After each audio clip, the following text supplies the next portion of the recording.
Boo. Nice Jake, to have you here. it's good to be here. It's great. In my own studio. In your own studio. Basically, we're here to learn about you personally, your business, and why someone would want to work with you, but also get to know you in a very personal, intimate, and non-threatening way. That's the idea of this podcast. I'm in. I like this. Okay, so tell me your story. Starting when? Starting when Boo was a little boo. So starting when I was a little boo. Some of my earliest memories, right? And I think there's a lot of conversations about what happened with my time at Edge. There's a lot of people that don't understand why I left to come and do this. Because you were like the top sales agent for Edge like Homes 3 out of my 6 years there. Yeah, had some crazy years there. I'm sure we can get into that. For me, though, this is kind of a legacy project. Like, this is something that I wanted to work on. This is a situation that I wanted to set up that resembled what I grew up being around, right? So some of my earliest memories were being 10, 11, 12 years old, walking around a brokerage here in Orem with my dad, who was recruiting at the time people that are now producing at the highest level in the state. And so for me, with those early memories, part of what I wanted to do in here was create an environment, create a space, because my personal opinion is it doesn't exist today. Create a space that agents could come in, succeed at a high level, and put them on a trajectory for the rest of their time in real estate, so that 10, 15, 20 years from now, when I'm looking around and I see the people that are producing at a high level, I can be like, Jake started in my office, Tyler started in my, like, I can just go through the list and be like, hey, this is where they all got their start, because that was some of my early memories in real estate, right? Yeah. So going back to like, I want to be this when I grow up. Did you always knew you wanted to do real estate, or like how did you come across real estate from I want to be a fireman to I'm a real estate agent, sales team leader, and coach? I think I always, in my heart of hearts, knew I wanted to do something in real estate, but I think it scared me because I grew up seeing the nitty gritty of it, right? I didn't grow up watching Selling Sunset. I grew up watching my dad sell properties in Orem. And I remember 2008 very clearly, and I remember the stress that put on the family. I remember how chaotic it felt to me.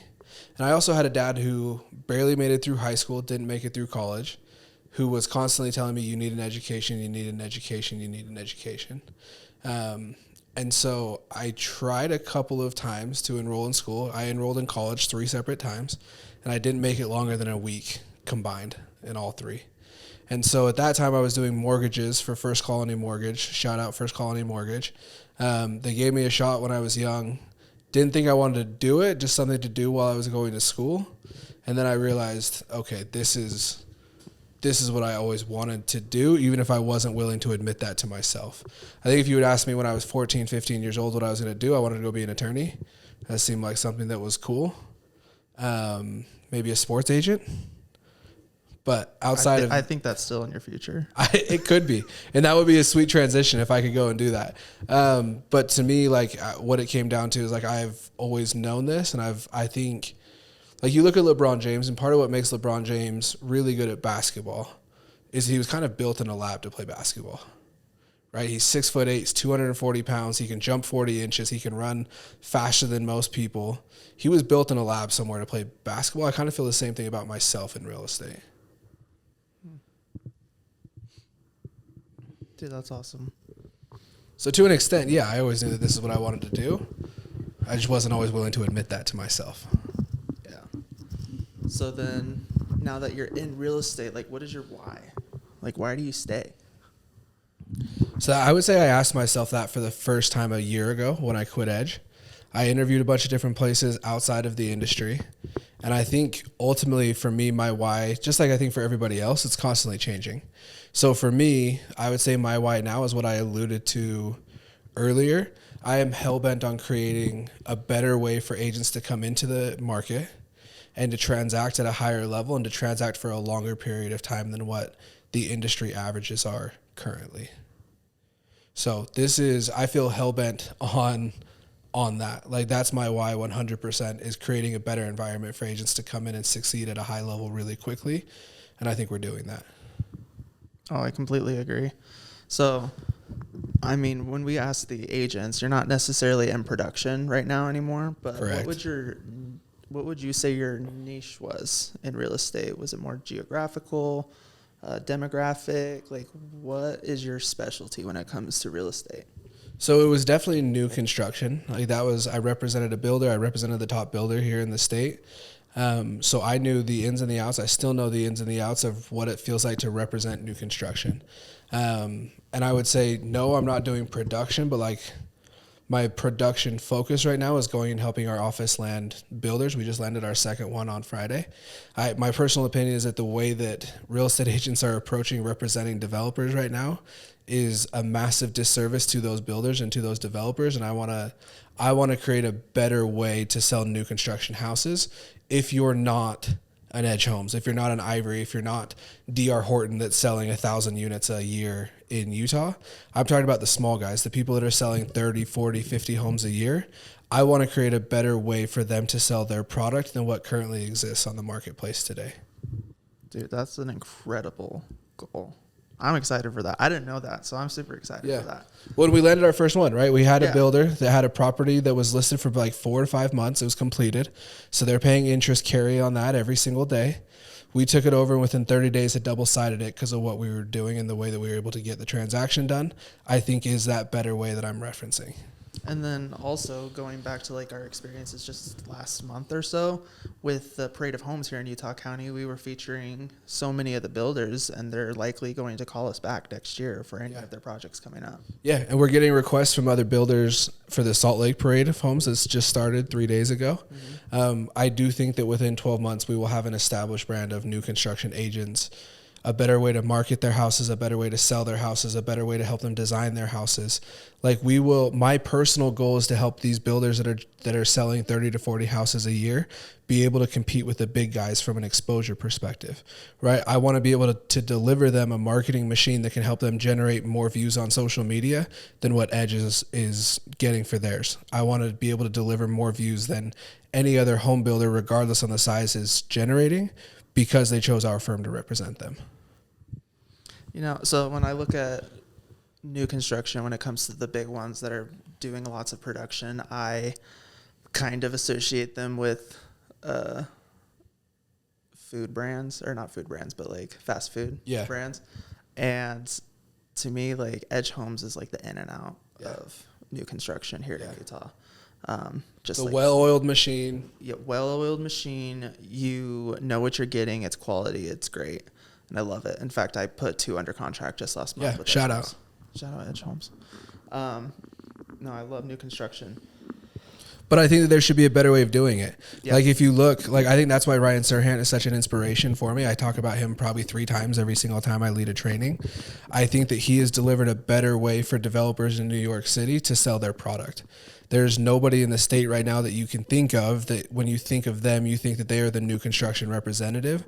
My goal is for me and a small group of new construction agents in this office to be that team, right? If you want us to set model home hours, I will have the most dialed in model home agents that you could possibly have. If you're not an Edge Homes that's selling 1,800 units a year, right? They're going to have their in-house people. They're going to have a well-oiled machine. I think most home builders that are selling 30 a year are incredible at building houses, but they don't know how to market and they don't know how to sell. And the agent representation out there that should be handling that is subpar at best right now. Yeah. So you left new construction, still kind of in it, you know. I mean, we push new construction, at least in this market especially. They have such great incentives for affordability here in Utah. That's kind of where our economy is. It's so strong, but also for the new people coming in, it's difficult. And new construction offers opportunities for people to get into the real estate market. But you left and you joined the Perry Group. Why the Perry Group? Good question. I think one of my skills is self-awareness. And I think everybody looks at the numbers that I was putting up at Edge and they're like, Boo was crushing it, Boo was crushing it, Boo was crushing it. And that's true to an extent, but it was the atmosphere and the environment that I was in that allowed me to sell like that. It was the systems that they had in place. It was the procedures that they had in place. It was the marketing being handled for me. It was the open houses being handled. Like they did so much that allowed me to focus on doing what I was really, really good at, which was face-to-face selling clients on the product. And so to me, when I was looking around saying, okay, what do I want in whatever I do next? to me, I wanted to be in a similar situation like that, and I was okay, right? Like I've never made 3% on a transaction until I joined the Perry Group. The most I ever made on an edge transaction was 2% because they took their splits, right, are higher than what quote unquote resale splits are. Right. And so I was very comfortable giving up splits if it meant that I could be in high levels of production. And I felt like the Perry Group, more than any other team or brokerage in the state, was set up to allow me to focus on, once again, what I was really, really good at, which was face-to-face and interacting with clients. So from Zillow to lead generation stuff to all of the back-end systems that we have with transaction coordinators and TPG stats and all of these things that we have, I felt like gave me the best opportunity to step in and just start selling a bunch of real estate like I was doing at Edge. The team lead stuff didn't come until I had joined for like a month or two. Then obviously that shifted really, really quickly from, okay, I'm going to be in production to, okay, my production is now my agent's production. Yeah. And I think that you mentioned Zillow. The Perry Group kind of gets a bad rep for they're just Zillow agents. My business since joining, maybe a third of it is Zillow. Yeah. It's mostly my business with my SOI, that my sphere of influence. Like your trainings focus on our business, and the Perry Group just helps boost the business if we needed it. Yeah, I think most people would be shocked if they knew how little. Like, how many times have you heard me actually train on Zillow? So you've been here 3 months now. It's mostly jokes about Zillow. It's, yeah, like I'm grateful for it. I think it's an incredible resource. But if you came in and all of your business was still Zillow 2 years from now, I would feel like I let you down as your team lead. I don't know of anybody that's pushing this like we are, but like my agents that are going to be in my office here in Utah County are going to have a personal brand. They are going to know exactly where their business comes from, right? They are going to know how to prospect. They are going to know how to lead gen, and they are going to know how to convert at a really, really high level, because otherwise I failed you as the team lead. Like, to me, that's what I was brought in here to do, not to further our Zillow reach, if that makes sense. Yeah. So what I'm hearing is you joined the Perry Group because there was a lot of opportunities that they offered you to then do what you were already doing, just now at a higher level and reaching more people. Is that right? Yeah, and I think it's like I know where my shortcomings are in this business, right? I've been in this for going on 11 years now. Like I know where I suck. I suck at the transaction coordination side of this. So the second that I have to take 45 minutes to type an addendum, which is how long it usually takes me because I'm not good at that side of the business. The second that I have to take 45 minutes from doing that, I know that that equates to a certain amount of deals over the course of 12 months that I'm not going to be able to do because I have to be focused on the paperwork. And so it's things like that that I felt like the Perry Group was going to put me in the same position that Edge put me into, which was, we'll handle everything else. Go get in front of more people and sell houses. Yeah. And I think here in the Utah County, like having such strong focuses on social media and reaching people and like training on how to your like engagement and your insights, like boost them, keep them up, build your brand, build your audience. Like it's such good information. Yeah, and it's not being talked about by the majority.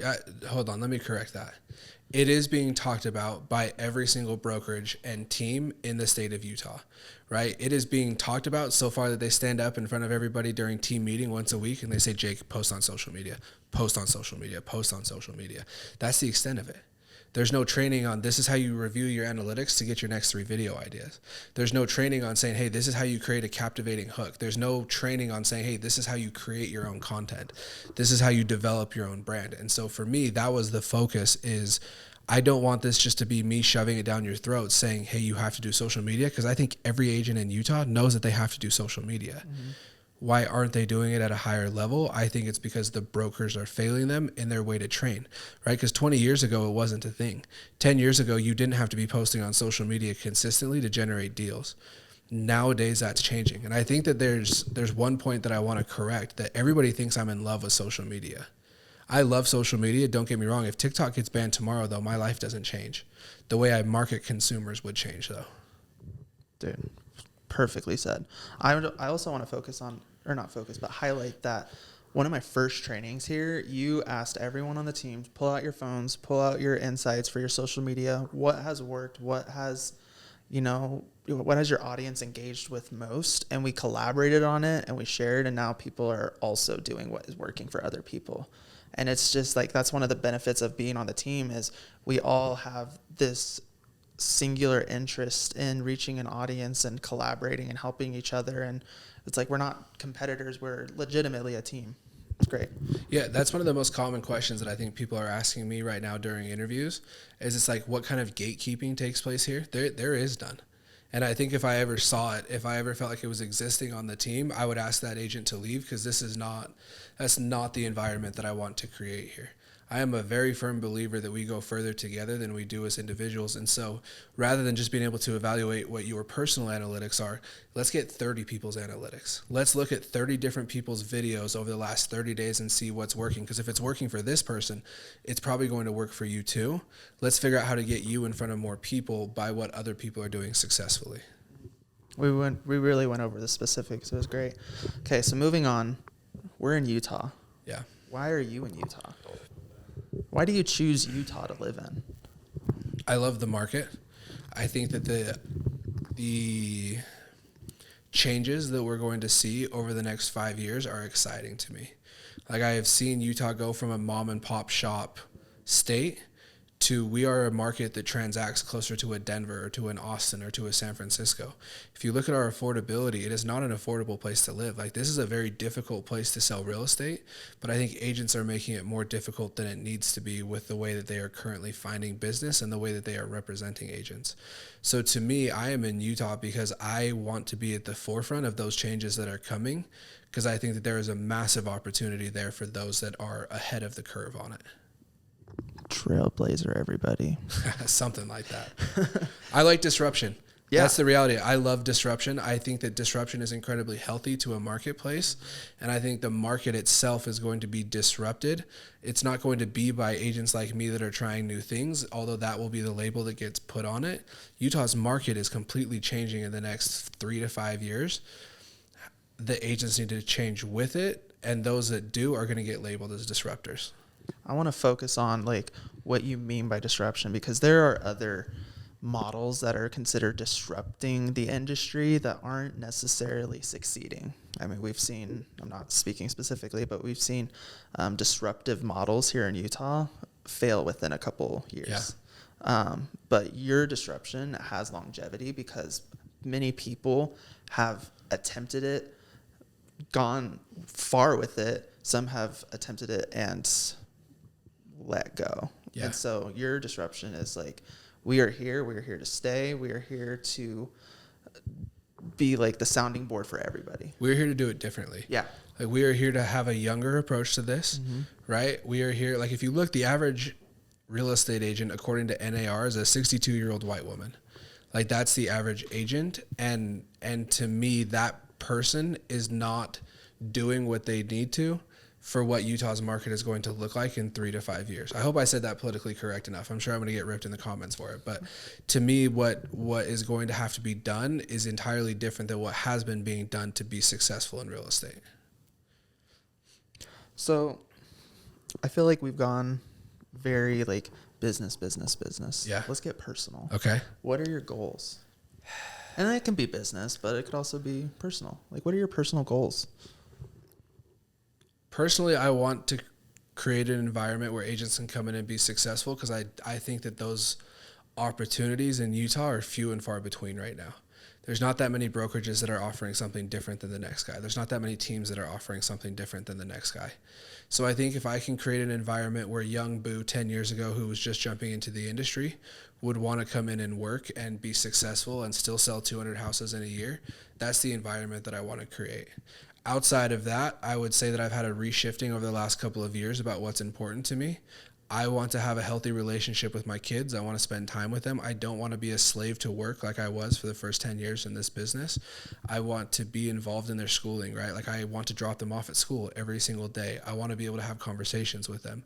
I want to be able to look them in the eye and know what they're actually feeling, even if it's different than what they're saying. Like, I want to be a person that my wife can rely on and trust and understand that I am a safe space for her. And outside of that, like, I really don't have anything, because those are kind of the 3 most important things to me in my life. Moving on. That was great. Is that what you thought it would be? Because we're in a weird spot here where it's like, you kind of know me. Yeah. We've been doing this for 90 days or so together, and you see one side of it. but there really, I'm not a complicated person. Like my life, if I can wake up, go to the gym, spend time with my kids, make them breakfast, make their lunch for them for school, come to work, create something that's disruptive, create something that is working for people, and then go home. I cook dinner for my kids every night. If I can be home in time to cook dinner for my kids, spend time hanging out with them, and then turn on a movie or a TV show with my wife at the end of the night and live that life every day until I die, I'm okay. Like that's where I'm really good. Yeah, because I know that you have like 4 kids. Yeah. And that you watch Bluey. I love Bluey. I watch Big Bluey fan. Big Bluey fan. And you mentioned earlier, like you're here to like build your own legacy. Yeah. And so I enjoyed that answer. This is why I wanted to ask these questions to our teammates, because these are kind of the scenarios that we're comfortable talking to each other, but maybe our clients that are learning more about us, getting to know us, like don't have the opportunity to ask these questions. Yeah. But now they can stalk us and find out more. That's why I wanted to start this whole YouTube thing. Yeah. Right? Like I wanted to create a better way for buyers and sellers to connect with a real estate agent. I don't think that you should just go look at somebody's Google reviews and trust that just because they have a bunch of 5 stars that they are a 5-star agent. Mm-hmm. I want you to see what it looks like when Jake Jenkins negotiates for you. I want you to see what it looks like when Courtney represents you. I want you to look and see and feel what it's like to work with a Tony Acosta. Mm-hmm. Not just on their reviews, but like I want them to show their business. That's in pause. I want them to show what it looks like to actually work and engage somebody's services at a higher level that nobody is showing off, right? Like if you look at what agent social media looks like right now, it's them standing in front of a closing with a picture of a key. Mm-hmm. That's it. That should not be what makes you as a consumer want to work with somebody. That me posting that our office did 30 closings last month should not be why you want to come and work with the Perry Group, which I view agents as my clients, right? Mm-hmm. That should not be why you want to come and work with me and follow me and do what we're trying to do. I want you to see the nitty gritty of it. I want you to know exactly who Boo Maddox is as a person, what makes him tick, what's important to him. I want you to see the authenticity of it and then be like, that's the person that I want to work with. Another mic drop moment, guys. So, okay, one of the last questions. What kind of hobbies do you do? Like what does Boo do on a Saturday? I'm having to learn that. And I mean that like in all honesty. Like I would say for the last 10 years, my hobbies have been selling real estate. That still exists, but like now with this new position, I don't work very much on Saturdays, right? I'm still on call. Like I probably got 4 or 5 calls from different agents on Saturday and Sunday saying, hey, I'm submitting an offer, help me through this. I'm having to learn that. So I would say that my hobbies are whatever my kids are doing. Like if my daughter likes doing tumbling right now, so my new hobby, going and watching her at tumbling, right? Practicing tumbling, asking her to show me what she did at dance. My son picked up football for the first time last year. My hobbies are playing football in the backyard with them. Man. Gosh, Boo. I just want to talk to you more, but we want to keep these light and short. So now these are going to be called Jake's Takes. We do this in the office already. I put a poll out in the office every week, and then Deadpool or Wolverine. Is the Cybertruck ugly? Yep. So some of those are repeating on here, but so these are Jake's Takes. All right. This is love it or hate it. Okay. Country music. Love it. That's all I listen to. Oh. My son's name is Cash after Johnny Cash, the man in black, the ultimate disruptor. The Tesla Cybertruck. Love it or hate it. Undecided. I drive a Ram TRX, 700 horsepower, gas guzzler. I get like 3 miles to the gallon, so I would say I drive the opposite of the Cybertruck, and I thoroughly enjoy it. I do think electric vehicles have their merit, but I'm also, I love the sound of a motor. These are rapid fire, Boo. Sorry. Keep it quick. Sorry. Pineapple on pizza. Ew. No, never. Okay, great. All right. These aren't just love it or hate it's now. Winter Olympics or Summer Olympics? Winter Olympics. Hey, we're getting it. We're representing. 10 years. You have to like it. Have you done the math to see how old you'll be when they get here? I'll be 29. 39. I was like, wait, you're 19? I am 29. I'm like, I'll be 41 years old. Holy crap, man. Man. Would you have grandkids by then? No. I hope not. I hope not. If I do, I failed as a parent, I think. Okay. Disneyland or Disney World? land, closer, easier travel. I'm a annual pass holder, so it helps me. Flex. Swig or fizz? Starbucks. Hey, I was thinking Starbucks or Dutch Bros, but let's hear it. Starbucks. East Coast or West Coast? West Coast. Fire or water? Fire. Big time. Big fan of being in the mountains with the fires. There's not a better feeling. I'm a water.